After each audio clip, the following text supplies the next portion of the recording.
आज हम निकले हैं अपने जन क्षेत्र रामनगर में और हमारे साथ हैं माननीय चेयरमैन साहिबा श्रीमती रेखा शर्मा जी। ये हमारे दर्शकों को ये बताना चाहेंगे कि आप अपने क्षेत्र में महिलाओं के सशक्तिकरण के ऊपर आपकी क्या विचारधाराएं हैं? देखिए, हम सन 2006 से चेयरमैन हैं और खासकर महिलाओं के लिए हम बहुत वर्क करते हैं। हर क्षेत्र में जाना, महिलाओं से मिलना, उनसे सारी जानकारी, उनकी जो समस्या है उनका निराकरण कराते हैं। और जब से हम चेयरमैन हुए हैं, लगभग ज़्यादा से ज़्यादा पब्लिक अपनी महिलाओं को नगर पालिका भेजने लगे हैं, चाहे वो पढ़ी लिखी हो चाहे न भी पढ़ी लिखी हो, मतलब देहात की औरतें हों, लेकिन सब पूरे अधिकार से आती हैं और काम कराती हैं। हम एक बार पूछते भी हैं, यारे आज तू कैसे चली लू यहाँ तक है? दीदी हमारे घर वाले कर रहे हैं कि वो भी तो महिला है, तू महिला हो, जाके काम करवा। और बहुत अच्छा लगता है कि एक महिला चेयरमैन है और लगातार महिलाओं का आना बढ़ता जाता है। और जैसे कि नगर पालिका में जो भी पद है, इस समय हमारे यहाँ एक जेई, एक लिपिक है और सफाई कर्मचारी जैसे आउटसोर्सिंग पे रखते हैं, तो उसमें हम कहते हैं कि 33% महिला रहेगी। जो भाई जो पहले से है वो तो है ही, लेकिन अगर हम आउटसोर्सिंग पर रखते हैं तो उसमें 33% महिलाओं का करते हैं। अब पंप ऑपरेटर हम रखते हैं, पंप ऑपरेटर में भी हम बोले कि हमें इसमें लेडीज चाहिए, क्योंकि हम महिला हैं। हम महिलाओं को भी इस बार जैसे टेंडर हुआ पिछली बार, तो हम बोले हमें महिला चाहिए।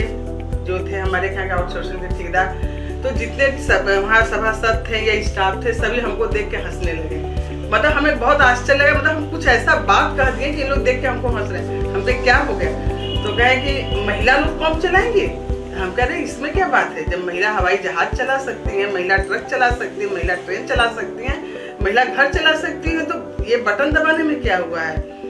तो कहे अब ये तो ठीक नहीं हो रहा है। स्टाफ भी कहे साहब कैसे करेंगी, हम पे क्यों नहीं करेंगी? आखिर डिग्री अगर ITI का ले रही तो क्यों ले रही? कहीं ना कहीं वर्क करने के लिए ले रही।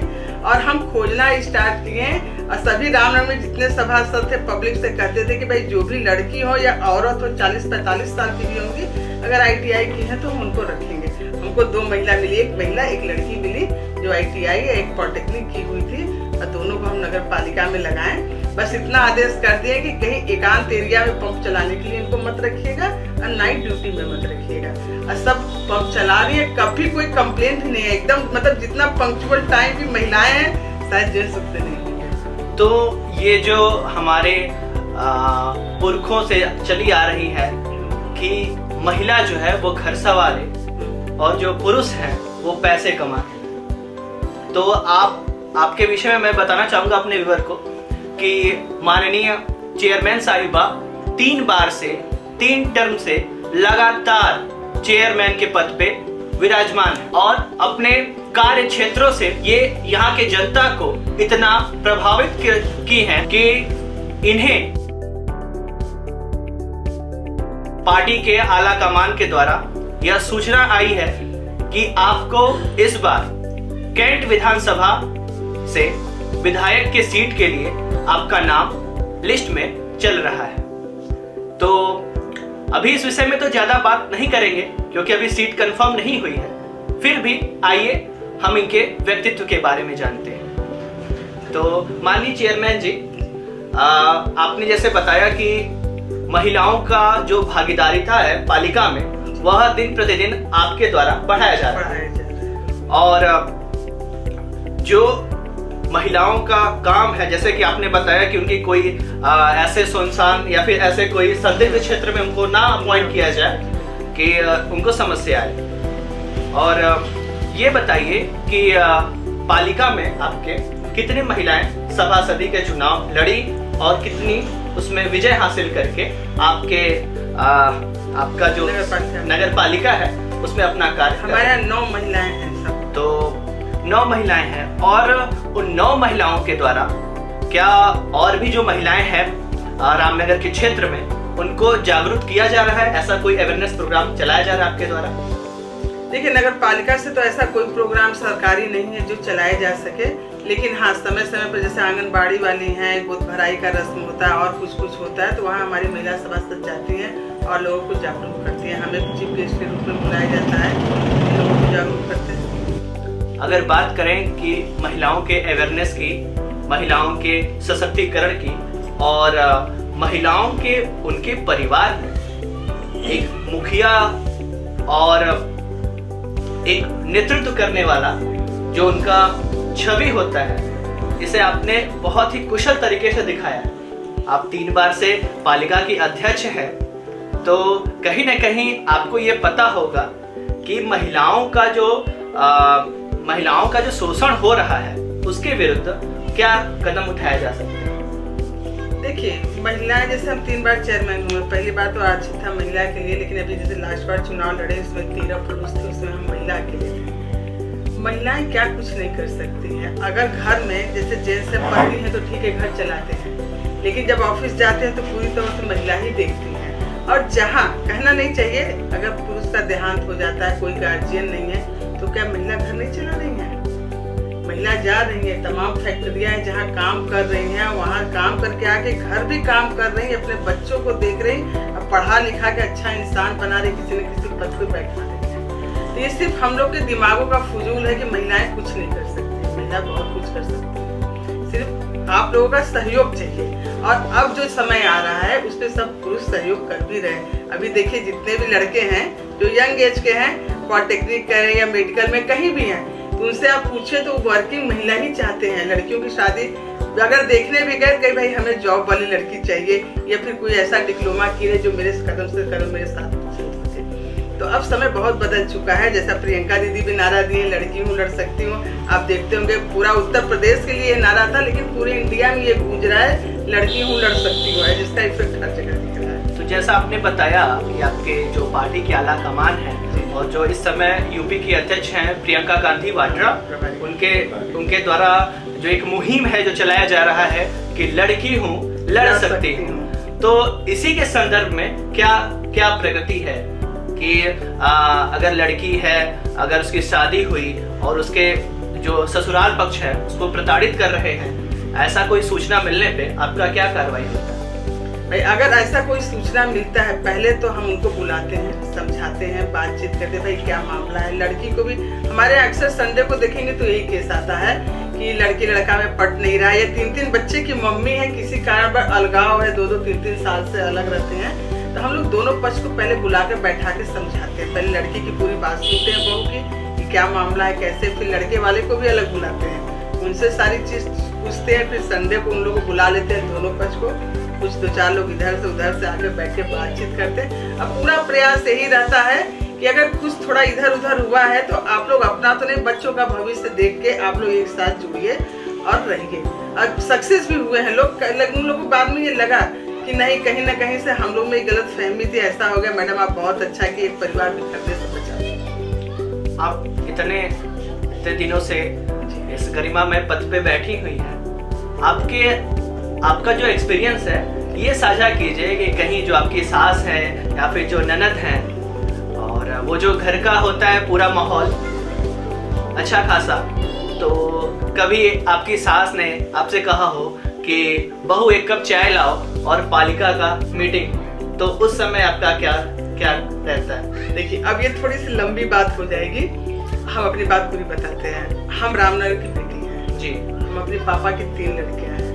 हम लोग का पालन पोषण मेरे पापा अम्मा लड़कों से कहीं कम नहीं किए। स्टार्टिंग हम लोग, मतलब उस समय की बात है कि हम लोग पैंट शर्ट पहन के घूमते थे, रहते थे। और मेरे पापा भी राजनीति में थे, उन्हीं का विरासत हम संभाले हुए। उनकी इच्छा थी कि हम भी चुनाव लड़े, और उन्हीं की इच्छा के अनुरूप चुनाव लड़े, लगातार जीतते भी गए, उन्हीं का आशीर्वाद है।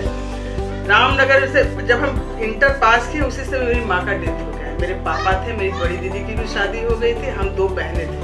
लेकिन हम ग्रेजुएशन भी किए और हर क्लास अटेंड करते हुए घर की पूरी जिम्मेदारी निभाई। 98 में हमारी शादी हुई। हमारी दीदी की जहाँ शादी हुई थी, उन्हीं के देवर से मेरी शादी हुई। तो हम रामनगर में रहने लगे। मेरी दीदी 80 पे मेरा ससुराल है, रहने लगी। ससुराल में 4 भाई 3 नंद है। नंद की तीनों लोग की शादी हो गई थी। भाइयों में तीसरे नंबर पे हम हैं, चौथी की मेरे बात हुई। तो मेरे ससुराल वाले इतने अच्छे थे कि मेरे शादी के समय तो मेरे ससुर थे और सास भी थी, लेकिन कभी कोई ऑब्जेक्शन नहीं था। हमें पहले तो छोड़ दिया गया रामनगर कि आप अपने पापा की देख रेख करिए, पूरी जिम्मेदारी निभाइए। भाई उनको लड़का नहीं है, आपकी जिम्मेदारी है। यहाँ तक कि मेरे हस्बैंड भी यहाँ रहने लगे, किसी का कोई ऑब्जेक्शन नहीं था, न मेरी नंदों का था, न मेरे सास ससुर का था। समय समय पर जैसे सप्ताह में एक दिन हम वहाँ जाते थे, खाना पीना होता था, पैकिंग करके पापा के लिए भी दे देते थे। मेरी देवरानी जेठानी सभी लोग सपोर्ट करते थे। फिर बीच में मेरे ससुर एक्सपायर कर गए, मेरी सास भी एक्सपायर कर गए, तो कहीं कोई प्रॉब्लम नहीं था।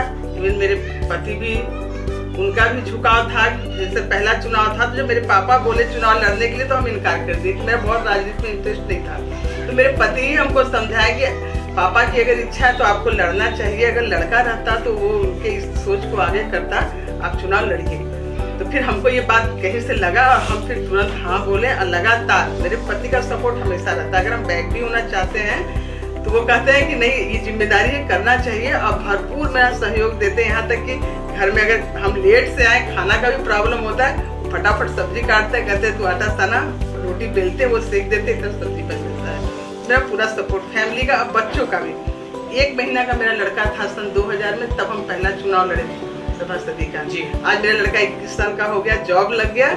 लेकिन और इसके बाद एक लड़की 2008 में चेयरमैन थे, तभी बच्चों का भी लगातार सपोर्ट रहता है। कभी ये नहीं रहता है कि मम्मी तुम मीटिंग में क्यों चली गई, या हम लोग को समय नहीं थी। सपोर्ट हमें। तो क्या कभी ऐसा भी होता है कि कार्य के सिलसिले में कार्य करते में इतनी जो व्यस्तता आ जाती है, उसके कारणवश जो बच्चों का पालन पोषण होता है उसमें कहीं न कहीं कमी आने लगती है? देखिए, पूरी जिम्मेदारी तो हम निभाते हैं, लेकिन हमें अंदर से लगता है कि हमें जितना समय बच्चों को देना चाहिए हम दे नहीं पाते हैं। हर माँ है, दिन भर बच्चों को ली रहती है, तेल लगा रही, मन का बना रहे, खिला रहे, लेकिन हाँ वो हम नहीं कर पाते हैं। जैसे कभी मन का खाने, मम्मी ये खाने का मन करा, तो हमें फिर देखना पड़ा था, जैसे संडे को बनाएंगे, उस दिन बनाएंगे, प्रॉमिस करने के बाद, सामान मंगाने के बाद भी हम बना नहीं पाते हैं। कभी कभी तो पूरा सामान इकट्ठा हो जाएगा, लेकिन कहीं फोन आ गया, कोई आके बैठ गया, तो फिर पोस्टपोन हो जाता है। तो बच्चों को थोड़ा सा झिझलाहट लगती, फिर कहते चाहे जान दो मम्मी, कोई बात नहीं, चलो ठीक है। तो मतलब घर परिवार से आपको पूरा सहयोग मिलता है आपके कार्य में। तो आप अपने सियासी सफर का जो आप शुरुआत हुआ था, आपने पहला चुनाव लड़ा, उसका क्या परिणाम था, इसके विषय में बताइए हमारे व्यूअर को। देखिए, पहला चुनाव तो पता है ना कि राजनीति हमारी स्टार्ट हुई सन 2000 से। 98 में हमारी शादी हुई, सन 2000 में मेरा बच्चा हुआ अगस्त में, सितंबर अक्टूबर में ही चुनाव हुआ। पापा का ही कहना था, पति का भी थोड़ा सपोर्ट पड़ा, तो हम चुनाव लड़े। लेकिन जब इस राह पे निकले तो रामनगर जो मेरा पूरा परिवार है, पूरा सपोर्ट बहुत अच्छे से किया। हम इस वार्ड से सभासद का चुनाव लड़े थे, सिर्फ 2 बार क्षेत्र में निकले थे, 2 बार निकले, और सबसे ज्यादा वोट से हम रामनगर में सभासद का चुनाव जीते। तो 2006 में यहाँ सीट महिला हो गई। तो पार्टी के लोगों का, रामनगर के लोगों का कहना हुआ कि आप चेयरमैन ही लड़िए। इतना प्रोत्साहित हमको किए कि हम फिर पार्टी से टिकट मांगे, चुनाव लड़े। उस समय भी 12 लोग लगभग चुनाव लड़े थे और चुनाव जीत हासिल किए। उस 12 लोगों में कितनी महिलाएं थी और कितने पुरुष थे? उसमें सारी महिलाएं। तो उस समय महिला सीट आरक्षित थी। जब पूर्व चेयरमैन आशा गुप्ता जी थी 95 में, वो भी थी, और तमाम महिलाएं थे, अच्छे लोग थे सभी लोग। तो सभी चुनाव लड़े। लेकिन यहाँ मेरा परिवार, जैसे अभी मोदी जी का नारा है, लड़की और बेटी बचाओ, हाँ बेटी पढ़ाओ और बेटी बचाओ, ये सब है ना।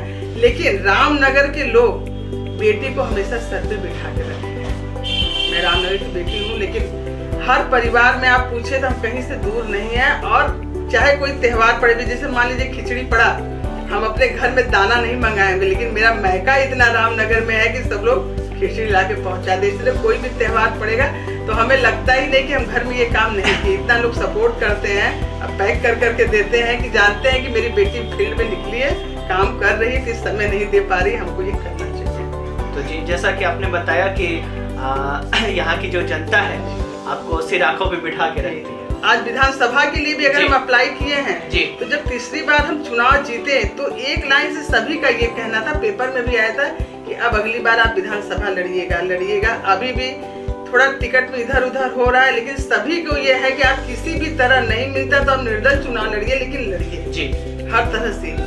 तो आपका एक मोटिव होगा कि अगर मैं चुनाव जीती तो इन जगहों पे विकास कार्य को संपन्न करूंगी, तो उसके विषय में बताना चाहते हैं। देखिए, हम लगभग ऐसे तो हम यहीं की पैदाइश है, 80 पे मेरा ससुराल है, येचू से कई कोर्स वगैरह किए हैं, बसंत कला से पढ़े हैं। मेरे जितने रिलेटिव हैं सब लंका के आसपास के क्षेत्र कैंट विधानसभा में जाते हैं, निकले हैं। लेकिन लगभग 2-3 साल से हम लगातार इसी क्षेत्र में काम कर रहे हैं, पब्लिक से जाके मिलना, बातचीत करना। तो जो बीच में शहरी बेल्ट है वहाँ तो कुछ काम दिखाई पड़ रहा है, लेकिन जैसे आप बताएं कि रामनगर गांव के बेल्ट में गए तो कहीं कहीं कोई प्रॉब्लम है। इसी तरह जितना कैंट विधानसभा, जैसे भगवानपुर का एरिया ले लीजिए, नरिया का ले लीजिए, सुंदरपुर का अंदर का ले लीजिए, या फिर आगे और जाइए, तो जो गांव वाला बेल्ट है, जो थोड़ा गलियों में है, वो अभी विकास हुआ नहीं है। आप लगातार पेपर में देखेंगे कि जब गर्मी आता है तो पानी का किल्लत हो जाता है, यहाँ से लेकर वहां तक लंबी लाइनें बाल्टी की लगने लगती है कि पानी नहीं मिल रहा, हाहाकार।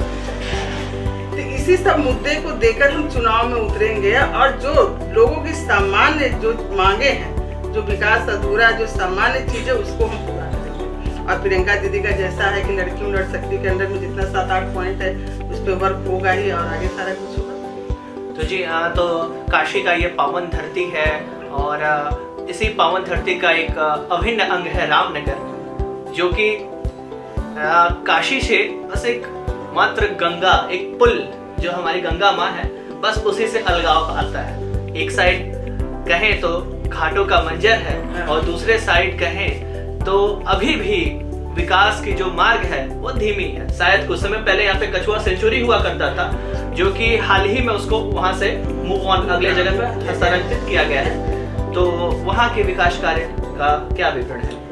देखिए, है क्या कि जितना ड्रीम प्रोजेक्ट आया, जितना आप देखते होंगे हमेशा, अभी मोदी जी आए थे चुनाव के पहले भी तमाम प्रोजेक्ट वगैरह यहाँ से किए, लेकिन हर नगर, रामनगर हमेशा आस लगाया था कि पक्का घाट का कुछ न कुछ होगा, लेकिन घाट, ये गंगा उस पार होने का कोई प्रोजेक्ट यहाँ काम नहीं करता है, कुछ भी नहीं। विधायक दे पाते हैं समय में, कोई कुछ नहीं दिखाई देता है।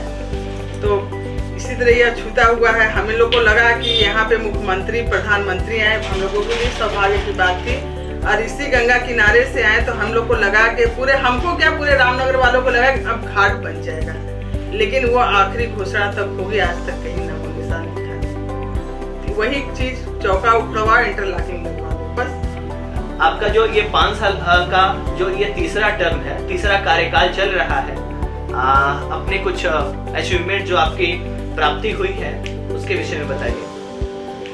देखिए, है क्या कि जैसे सपा के गवर्नमेंट में भी हम काम किए, बसपा में भी किए, भाजपा में भी किए, लेकिन जो भाजपा की गवर्नमेंट रही, बहुत ज्यादा तो नगर पालिका को फंड भेजती नहीं थी। ये सारा पैसा अपने मुख्यमंत्री, प्रधानमंत्री या मुख्यमंत्री या अपने मंत्रियों के थ्रू कराते हैं, और जो जितना नगर पालिका को पावर था वो सब धीरे धीरे ये कम करते चले गए। जैसे जो नगर पालिका बोर्ड का फंड का पैसा और स्थापना निधि 14वां 15वां वित्त आता था, पहले बोर्ड मालिक था, बोर्ड प्रस्ताव पास करता था, काम करता था, लेकिन ये सरकार आते ही वो डीएम को पावर दे दी कि डीएम अध्यक्ष हो गया, हम सदस्य हो गए, सचिव हो गया, तो जो भी काम है वो डीएम के अधीन हो गया।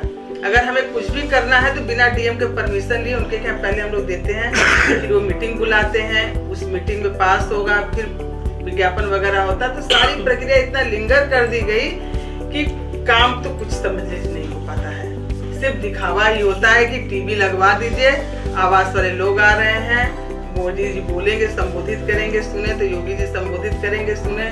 जैसे कि ठोला खमचा वाले का फार्म भरवा दीजिए, विकलांग का फार्म भरवाया गया, कैंप लगा के एक भी आदमी का विकलांग पेंशन नहीं आया, फिर दोबारा हम लोग को ऑनलाइन कराना पड़ा। ये सब सिर्फ दिखावा है, इस चीज का कैंप लग गया, ये अच्छा, जब पब्लिक में कैंप लगता है, हम लोग काम कराते हैं, तो जवाबदेही हम लोग होते हैं कि मैडम आप फॉर्म भरवाई थी, ये की थी, अब इसका परिणाम क्या है, हम लोग 6 महीना हो गया ये फॉर्म भरे, इसका कोई रिकॉर्ड कुछ हुआ नहीं। आज ही नगर पालिका बैठे थे, एक महिला रोती हुई है, दीदी हम यहाँ कैंप लगा था तो भरे थे विधवा वाला फार्म, कुछ हुआ नहीं। तो हम कहे अच्छा ठीक है, आप चुनाव बाद आइएगा, हम भरवा देंगे। भाई कई ऐसी गरीब महिलाएं जो ऑनलाइन अप्लाई कर नहीं सकती हैं, तो भाई हम लोग अपने पास से जनप्रतिनिधि हैं, कराते हैं, तो इसके सिवा और कुछ हुआ नहीं है। तो कहीं ना कहीं क्या रामनगर को बनारस के संदर्भ में अगर देखें तो सौतेला, जो एक सौतेला शब्द आता है जो पारिवारिक में यूज किया जाता है,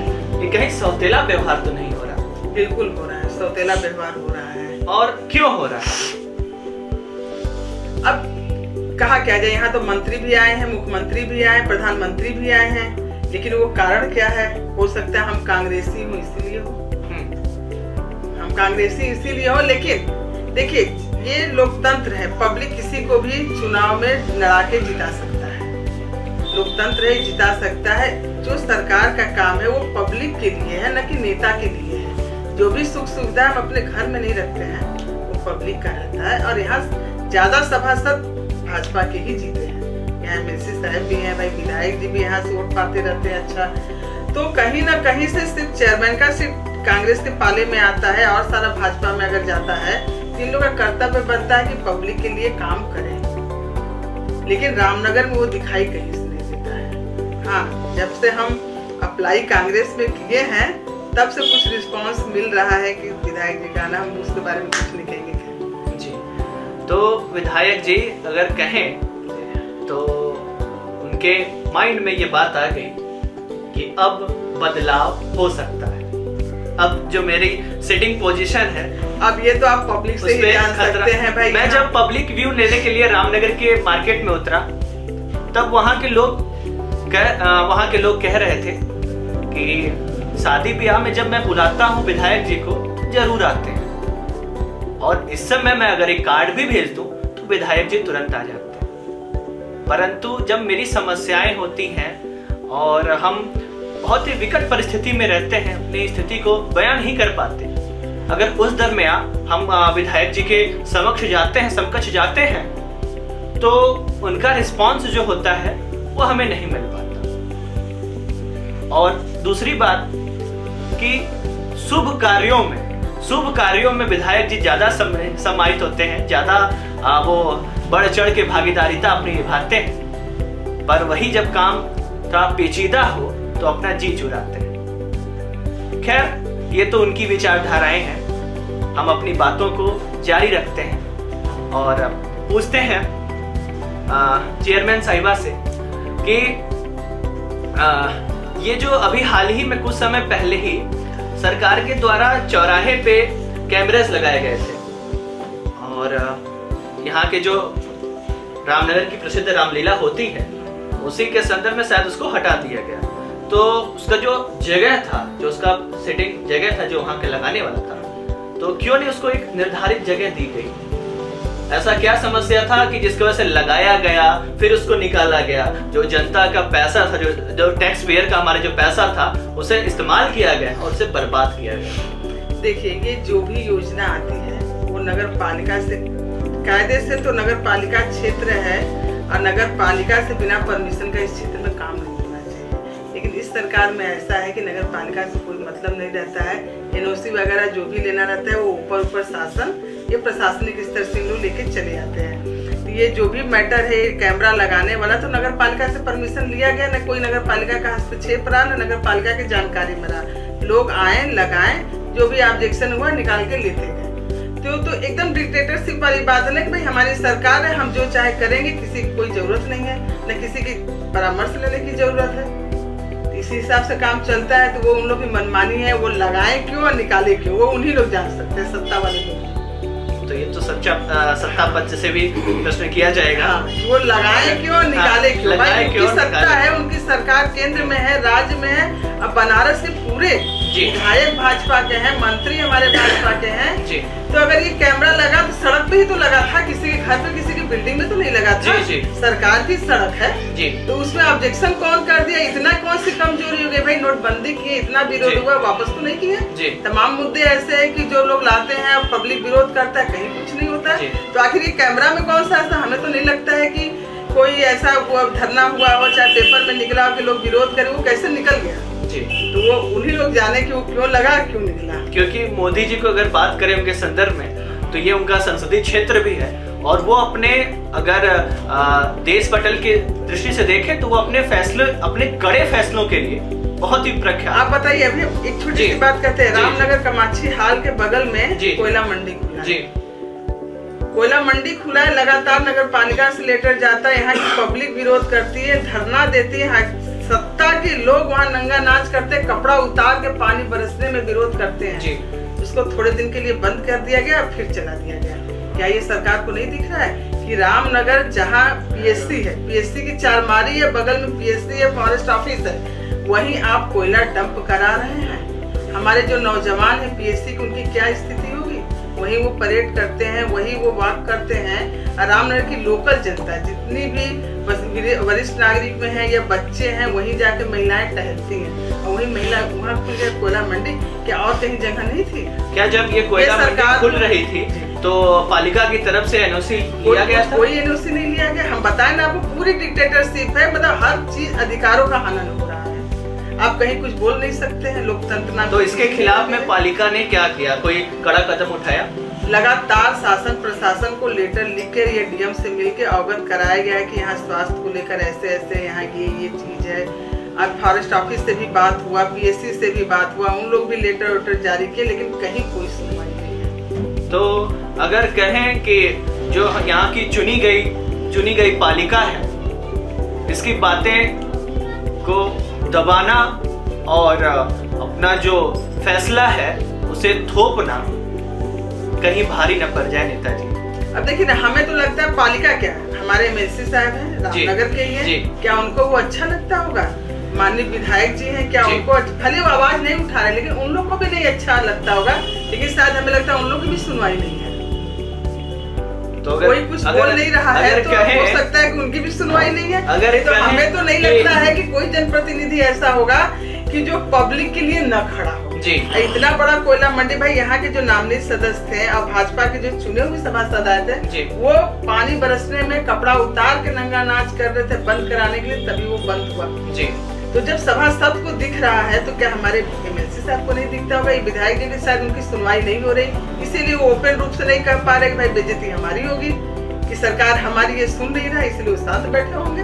तो अभी यथावस्थ स्थिति क्या है वहाँ? अभी फिर खुल गया, 2-3 महीना बंद था, फिर स्टार्ट हो गया, लगातार पेपर में आ रहा है, सोशल मीडिया पे चल रहा है, लेकिन कहीं कोई सुनवाई नहीं। ये कहाँ से मूव ऑन हो, कहाँ से ये जो कोयला है उठाया जा रहा है और यहाँ पे डंप? देखिए, चंदासी में पहले था जी, उसी को हमें लग रहा है यहाँ शिफ्ट किया जा रहा है, वहाँ तो थोड़ा कम हो गया, लेकिन यहाँ पर बहुत ज्यादा होने लगा। और उसी की वजह से इधर बीच लगातार आप देखते होंगे 1 महीने में एक्सीडेंट इतना ज्यादा हुआ है, और जिसका भी एक्सीडेंट हुआ है वो बचा नहीं है।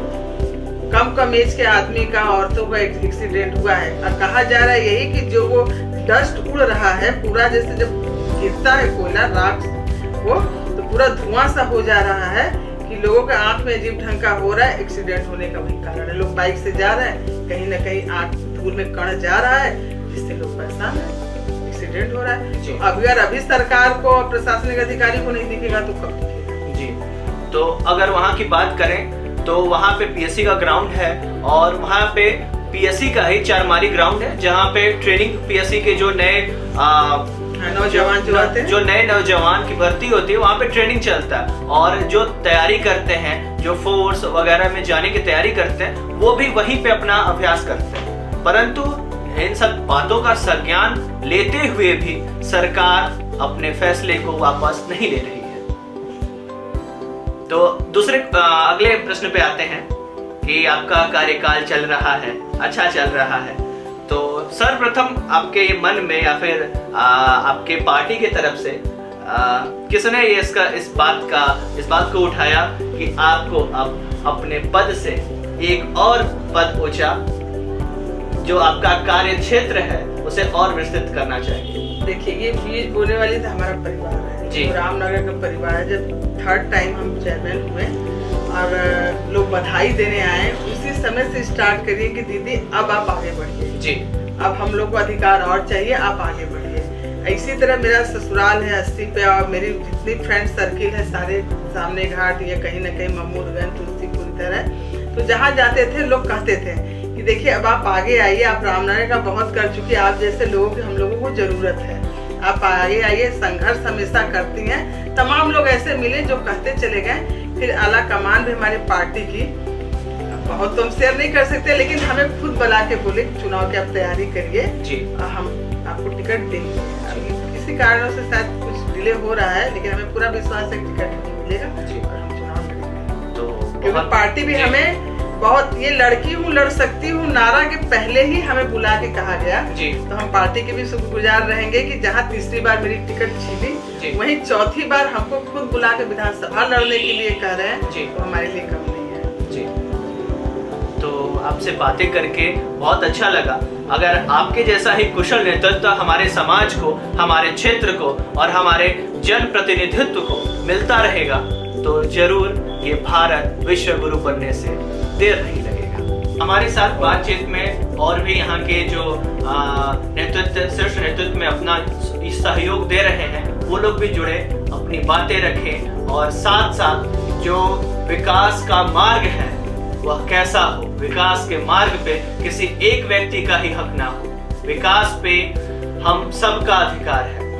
इन बातों का ध्यान गिराया, इन बातों को बतलाया और साथ में रामनगर को बनारस के साथ कैसे समावेशित करें और कंधे से कंधा मिलाकर जिस हिसाब से, जिस रफ्तार से बनारस का प्रोन्नति हो रहा है, जिस हिसाब से मुख्यमंत्री के द्वारा, प्रधानमंत्री के द्वारा नए नए योजनाएं शुरू किया जा रहा है, उसी योजनाओं को रामनगर से अछूता क्यों किया जा रहा है, यही सवाल लेके हम रामनगर नगर पालिका के चेयरमैन से बातें किए।